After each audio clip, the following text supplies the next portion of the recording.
Hello everyone, my name is Riddhi. इस lecture में हम लोग सप्लाई चेन रेजिलियंस इनिशिएटिव के बारे में पढ़ेंगे। ये particular topic GS paper 2 and GS paper 3 का पार्ट है। ठीक है, तो लेट्स डिस्कस अबाउट दिस। और इंटरनेशनल रिलेशंस में ये टॉपिक आता है। Also this lecture is part of GS2 by me, GS mains, pre plus mains plus SA course.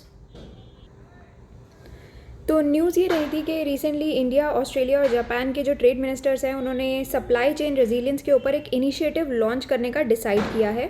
और ये पर्टिकुलर जो इनिशिएटिव है सप्लाई चेन रेजिलियंस, ये सबसे पहले जापान के द्वारा प्रपोज किया गया था।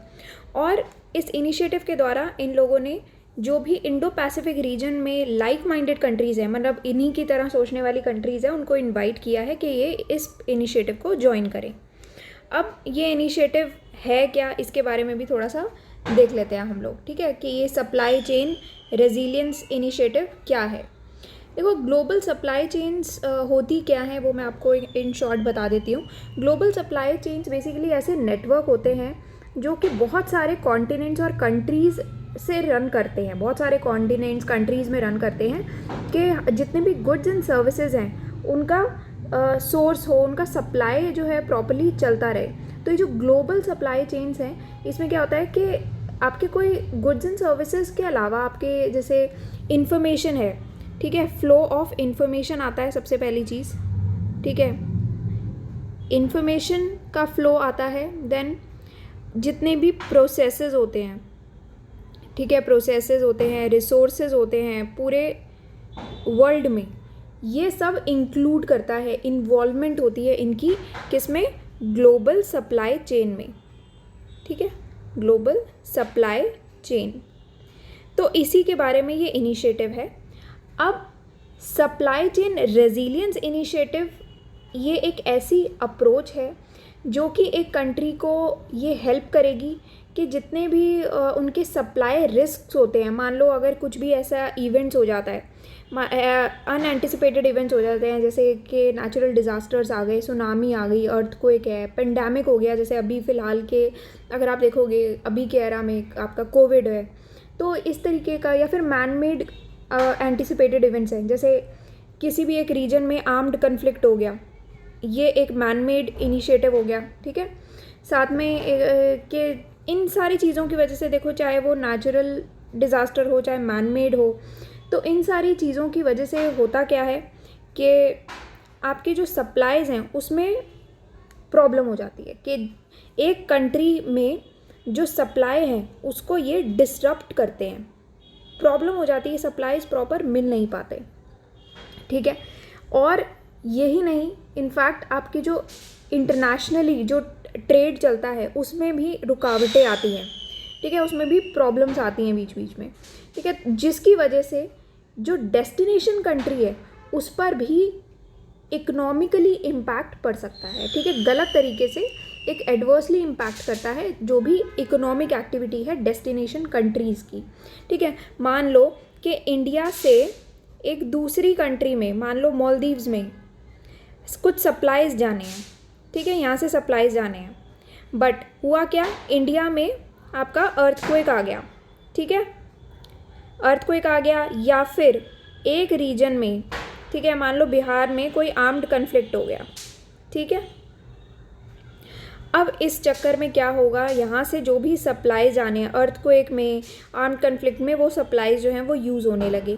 ठीक है, जिसकी वजह से आपका जो इकोनॉमिक एक्टिविटी है वो पूरा डिस्टर्ब हो जाता है, सप्लाईज डिस्टर्ब हो जाते हैं। और प्रॉपर्ली मान लो कि बिहार में आर्म्ड कन्फ्लिक्ट हुआ और बिहार से ही कुछ चीज़ें जो हैं वो प्रोडक्ट्स जाने थे मालदीव्स, पर क्या हुआ, यहाँ पर ये प्रॉब्लम्स आने की वजह से ये सप्लाईज जो हैं डिसरप्ट हो गए। और मालदीव्स में उस टाइम जो जिस काम के लिए सप्लाईज चाहिए थे, जिस इकोनॉमिक एक्टिविटी के लिए ये सप्लाईज चाहिए थे, वो रुक गई।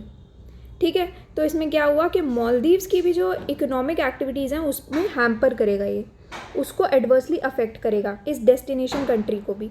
ठीक है, इस तरीके से ये चीज़ें काम कर रही हैं। तो ये जो पर्टिकुलर इनिशिएटिव है ये इन्हीं सब को लेकर है कि जो भी एक कंट्री है वो ये इंश्योर करवाएगा, ये इनिशिएटिव, कि उनके जो सप्लाई रिस्क हैं उनको डाइवर्सिफाई कर दिया जाए, कि जो भी सप्लाइंग नेशंस हैं ठीक है। अब आपको एक ही कंट्री पर डिपेंड रहने की ज़रूरत नहीं है। मान लो मालदीव्स है, मालदीव्स की ही बात करती हूँ, तो अगर इंडिया उसको कुछ सप्लाई कर रहा है, अब आप ये सप्लाई रिस्क जो है उसको आपने डाइवर्सिफाई कर दिया। मान लो मालदीव्स जो है डाइवर्सिफाई करती है इस सप्लाई रिस्क को। सप्लाई रिस्क डाइवर्सिफाई करने का क्या मतलब हुआ कि मालदीव्स अब खाली इंडिया पे डिपेंडेंट नहीं है, मालदीव्स जो है वो जापान से भी हेल्प ले सकती है। ठीक है। अब वो अपनी मालदीव्स ने कहा कि मुझे यहाँ से कुछ प्रोडक्ट चाहिए। अब मान लो इंडिया में कोई नेचुरल डिज़ास्टर आ गया, अर्थक्वेक आ गया था, ठीक है, तो इसलिए ये तो डिसरप्ट हो गया, तो अब मालदीव्स जो है वो जापान के पास चली जाएगी, तो जापान से उसको वो सब मटेरियल जो है प्रॉपर्ली टाइम पर मिल जाएगा। तो इसलिए अब ये जो सप्लाई चेन है पूरा डिसरप्ट भी नहीं हुआ। तो आपको एक ही कंट्री पे डिपेंडेंट रहने की ज़रूरत नहीं है, आप और भी कंट्री से कांटेक्ट कर सकते हैं। ठीक है।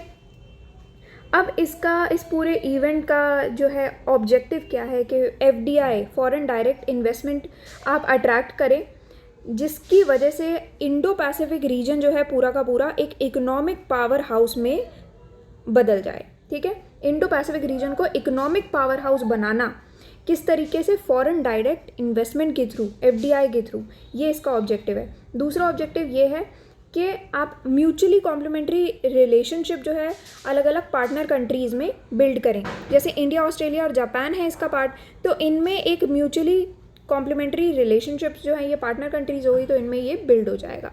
तो इस तरीके से ये चलेगा। नेक्स्ट चीज़ आपकी आती है कि आपको अब इस इनिशिएटिव पे फोकस करने की क्या ज़रूरत है। तो सबसे पहला रीज़न आता है कोविड इम्पैक्ट। अगर सप्लाई चेन्स जो है वो एक ही कंट्री के सप्लाईज पर बहुत ज़्यादा हैवीली डिपेंडेंट है, तो जो इम्पोर्टिंग नेशंस हैं उन पर एक बहुत गलत तरीके का इम्पैक्ट पड़ेगा कि जो भी इंपोर्ट कर रही हैं, यहाँ पर जो मैंने आपको मालदीव्स वाला एग्जांपल दिया, तो मालदीव्स पर इम्पैक्ट पड़ेगा। ठीक है। अगर मान लो कि इंडिया से ही प्रोडक्ट्स जा रहे हैं और इंडिया जो है वो प्रोडक्शन स्टॉप कर देती है कोई भी रीज़न की वजह से, ठीक है, तो उसकी वजह से मालदीव्स पर इम्पैक्ट पड़ सकता है। ठीक है। तो ये सब एक ये रीज़न आता है। फिर क्या है कि आपका US चाइना ट्रेड टेंशन्स। ठीक है। दूसरा पॉइंट ये आया कि US, देखो ग्लोबलाइजेशन की अगर हम बात करते हैं उस पर ये चीज़ थ्रेटन भी कर सकती है। ठीक है। साथ में मेजर इम्पैक्ट जो है इस तरीके की कंट्री जैसे इंडिया, जापान, ऑस्ट्रेलिया है, जो कि इंटरनेशनल ट्रेड पे बहुत ही हैविली रिलायंट है, इंटरनेशनल ट्रेड पे बहुत ज़्यादा डिपेंड करती हैं ये तीनों ही countries, India, Japan and Australia. ठीक है। दोनों ही चीज़ों के लिए, एक तो एक्सपोर्ट के लिए भी ये रिलाई करती हैं, ठीक है, एक्सपोर्ट्स के लिए भी रिलाई करती हैं और सप्लाईज़ के लिए भी। बहुत सारे ऐसे प्राइमरी गुड्स हैं जिनके सप्लाईज़ के लिए भी ये हैविली इंटरनेशनल ट्रेड पर रिलाई करती हैं ये तीनों ही कंट्रीज़। ठीक है। तो इसीलिए इन तीनों कंट्रीज़ को तो मेजरली इस चीज़ की ज़रूरत है। ठीक है। सप्लाई चेन रेजिलियंस इनिशिएटिव की बहुत ज़्यादा इनको तो ज़्यादा ज़रूरत है, क्योंकि अगर इस तरीके की कोई भी चीज़ आती है, सप्लाई आपका डिसरप्ट होता है, तो ग्लोबलाइजेशन एज अ होल इसको ये थ्रेटन करता है। ठीक है। और ऐसी कंट्रीज़ को ज़्यादा इम्पैक्ट करेगा। तो ये एक मेजर रीज़न बन के आता है। फिर नेक्स्ट चीज़ आती है कि आपको मैनेजिंग सप्लाई ऑफ इनपुट्स। देखो सप्लाई चेन का डाइवर्सिफिकेशन इतना ज़्यादा इम्पॉर्टेंट है और क्रिटिकल है कि आपको रिस्क मैनेज करना ज़रूरी है। किसके रिलेटेड रिस्क मैनेज करना ज़रूरी है कि आपका जो इनपुट्स हैं उनके सप्लाई के लिए। ठीक है। ताकि अगर मान लो कल को कोई भी इस तरीके की प्रॉब्लम आ जाती है, कोई नेचुरल डिज़ास्टर आ जाता है या आपको सप्लाईज़ की ज़रूरत है कोई भी एडवर्स इवेंट्स में, कोई भी ऐसे एडवर्स इवेंट्स में अगर आपको सप्लाई की अर्जेंटली नीड है, तो आप उस केस में क्या करेंगे। ठीक है। तो आप उस केस में फटाफट रिएक्ट कर पाएँ, क्विकली आप रिएक्ट कर पाएँ, रिस्पॉन्ड कर पाएँ ऐसी सिचुएशन में, ऐसे इवेंट्स में। ठीक है। और आपके प्राइस वॉलेटिलिटी को कोई भी इतना ज़्यादा इशू ना आए यहाँ पर। ठीक है। प्राइसेस जो है ऐसा नहीं है कि मान लो यहाँ पर अगर कोई भी एडवर्स इवेंट हो गया, जैसे मान लो अभी कोविड ही है, इसमें क्या हुआ था कि प्राइस जो है वो चीज़ों के बहुत ज़्यादा बढ़ गए अचानक से। ठीक है। तो वो चीज़ भी नहीं होनी चाहिए। ठीक है। तो एक प्राइस वॉलेटिलिटी जो है उसमें डिसिप्लिन मेंटेन्ड रहे। तो ये एक मेन चीज़ यहाँ पर इसके बारे में भी बात की गई है कि आप जो इनपुट्स हैं उसके सप्लाई को भी अच्छे से मैनेज करें कि इन केस कोई एडवर्स इवेंट्स हो जाता है तो उसके लिए आपको रेडी रहना ज़रूरी है, उसमें अच्छे से आपको फटाफट रिस्पॉन्ड करना ज़रूरी है। द नेक्स्ट चीज़ है freeing trade and diplomatic relations with China. देखो इसमें आपको अभी रिसेंटली पता होगा कि इंडिया का चाइना के साथ किस तरीके का बॉर्डर क्लैश हुआ था, राइट। तो अब उसमें हुआ क्या कि इंडिया ने बहुत सारे चाइना से आने वाले जो सामान है, जो इम्पोर्ट्स हैं, उनको रिस्ट्रिक्ट कर दिया था। तो सबसे पहले रिस्ट्रिक्ट कर दिया है कुछ चाइनीज़ इम्पोर्ट्स को, साथ ही साथ कुछ चाइनीज़ ऐप्स थी जिनको बैन कर दिया गया था, ठीक है, कि ये जो डेडली बॉर्डर क्लैश हुआ था इसी के चलते। फिर ऑस्ट्रेलिया में कुछ एक्सपोर्ट्स हैं, जैसे आपके बीफ हो गया, बीफ है, बार्ले है, तो ये कुछ एक्सपोर्ट हैं, और अभी तो वाइन भी है।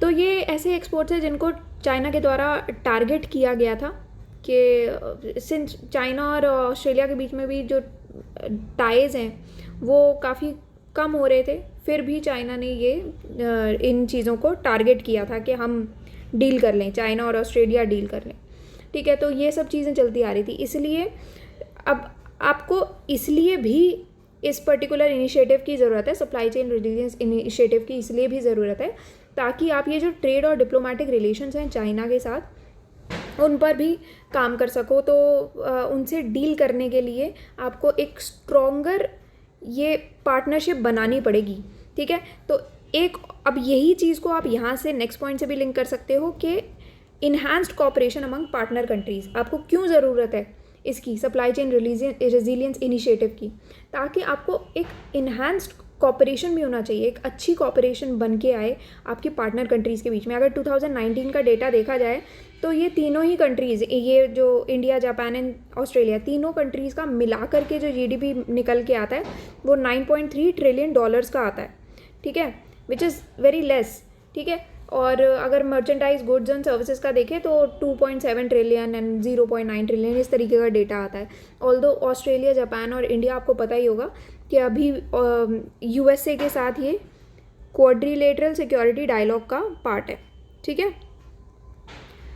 तो एक इन्हांस कोऑपरेशन देखो बन करके आता है सामने, जो कि काफ़ी हेल्प करेगा सभी कंट्रीज़ के लिए, तो इसीलिए भी इस इनिशिएटिव की ज़रूरत है। फिर है initiate rechurning of supply chains in Indo Pacific region.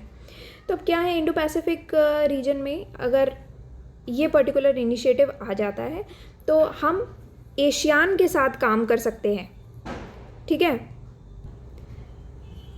तो इस इनिशिएटिव के चलते हम लोग एशियान के साथ काम कर सकते हैं कि अगर एशियान के हम हेल्प लेते हैं, उसके साथ काम करते हैं, तो हम एक बहुत ही मजबूत supply and manufacturing chain establish कर सकते हैं, ठीक है। अच्छी मजबूत stronger supply and manufacturing chain establish हो पाएगी, ठीक है। तो ये भी एक आपके लिए एक फ़ायदेमंद चीज़ रहेगी कि मान लो आपके कोई एक्सटर्नल शॉक आ जाता है, कोई भी इन्फ्लुएंस आ जाता है, जैसे मान लो चाइना ही कुछ इन्फ्लुएंस करने की कोशिश करता है, तो अगर आपका एक स्ट्रॉन्ग सप्लाई और मैन्युफैक्चरिंग चेन इस्टेब्लिश्ड है तो आपको किसी भी कंट्री पे डिपेंडेंट होने की ज़रूरत नहीं है। कोई भी एक्सटर्नल शॉक होगा तो आपकी जो आपस की जो कंट्रीज़ हैं वो आपस में हेल्प कर लेंगी। जैसे इंडिया के ऊपर कोई भी प्रॉब्लम आती है, अगर बाहर की किसी कंट्री के थ्रू कोई प्रॉब्लम आती है तो India can always rely on Japan and Australia for its supply chains, ठीक है। तो डिसरप्शन नहीं आएगा, ये इंडिया को पता है। तो ये एक्सटर्नल शॉक्स आ जाते हैं या कोई भी इन्फ्लुएंसेस आता है तो उससे भी आपका बचाव हो जाता है, ठीक है। तो ये सब था सप्लाई चेन रेजिलियंस इनिशिएटिव के बारे में, ठीक है। So that's all for today and thank you for watching the lecture.